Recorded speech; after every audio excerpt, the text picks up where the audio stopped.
Eddy ஒரு இஞ்சி tea போட்டுக்கொண்டா. சரி இல்லன்னா ஒரு கடுங்காப்பியாவது போட்டுக்கொண்டா. எடி இன்னைக்கு சோத்து பொங்கி ஒரு ரசம் மட்டும் வச்சா போதும் என்ன?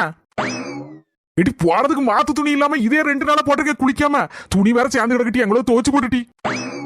அதுக்கப்புறம் நம்ம ரூம் எல்லாம் குப்பையும் கூலமா கிடக்கு. கொஞ்சம் தூத்து எடுத்து வாரி கொஞ்சம் மாப்பிட்டு தொடட்டி. என்னனே உன் பொண்டாட்டி காது கேட்காதா? யார் சொன்னா? இவ்வளவு நேரம் மண்டையை உடைச்சு காட்டு கத்திட்டு இருக்க. என்னன்னு கூட கேட்காம அவ போக்குல திரும்பி உட்கார்ந்துட்டு இருக்கா. அட நீ வேறம்மா, லேசா ஒரு சின்ன குண்டுசி விழுந்தாலே அவளுக்கு குண்டு விழுந்த மாதிரி சவுண்ட் கேட்கும்.